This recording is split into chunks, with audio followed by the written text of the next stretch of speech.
அப்பாவோட பேர், தாத்தாவோட பேர். ரஜினி சார் சொன்ன மாதிரி தான் அந்த காது கேட்காத தவளை அப்படி தான் இந்த பயணத்தை ஓட்டிக்கிட்டு இருக்கேன் நான். ஸ்கூலில் ஞாபகம் இருக்குது, ஸ்கூலில் வந்து ஒதுக்கிடுவாங்க. ஓ இவரோட பையன், இவரோட பேரன் அப்படின்னு சொல்லி ஒதுக்கி நம்மளுக்குன்னு ஒரு அடையாளமே இல்லாமல் போயிடும். அதெல்லாம் கஷ்டமாக இருக்கும். ஸோ அதனால் வந்து ஓடிடுவேன். ஏதாவது ஒரு பிளேக்கு கூப்பிட்டாங்கன்னா ஓடிடுவேன். ஏதாவது வந்து பாடுன்னு சொன்னால் ஓடிடுவேன். ஸோ இப்படியே நிறைய இடத்துல ஓடிக்கிட்டே இருந்தேன்.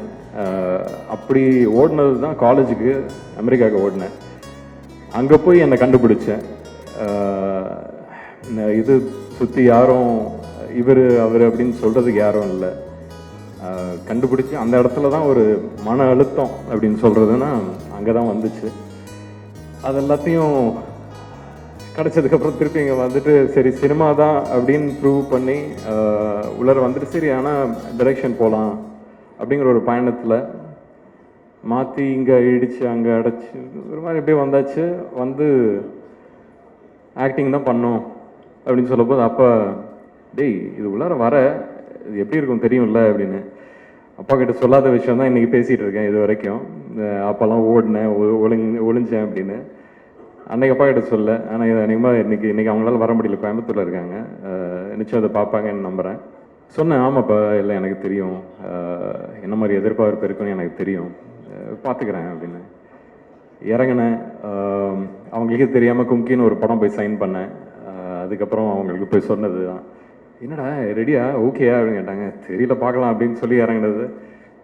பட் கும்கியில் ஆரம்பித்து இன்னைக்கு சிறை வரைக்கும் வந்திருக்கேன். அந்த காது கேட்காத தவளையாட்டம் தான் இவ்வளோ தூரம் வந்திருக்கேன். திருப்பியும் முதல்ல ஆரம்பித்தோடனே பெரிய ஒரு வெற்றியாக கிடச்சிச்சு. அது அந்த கிடச்சதுக்கு அப்புறம் தான் வந்து அந்த ஒரு ப்ரெஷர் அப்படின்னு ஒரு விஷயமே வந்துச்சு. பட் அந்த ப்ரெஷரையும் திருப்பியும் ஒதுக்கி வச்சிடலாம். அப்படி ஒதுக்கி வச்சதில் வரிசையாக நல்ல படங்கள் வந்துச்சு, அதுக்கான வரவேற்பு வந்துச்சு, அதுக்கான ஒரு நல்ல பேச்சு வந்துச்சு. நடுவில் இங்கே மிஸ் ஆனதுக்கும் நிறைய விஷயங்கள் சொன்னாங்க, தெரியாதவங்களாம் வந்து திட்டினாங்க. அப்போ வந்து சரி நம்மளுக்கு தான் தெரியும் நம்ம என்ன பயணத்தில் இருக்கோம்.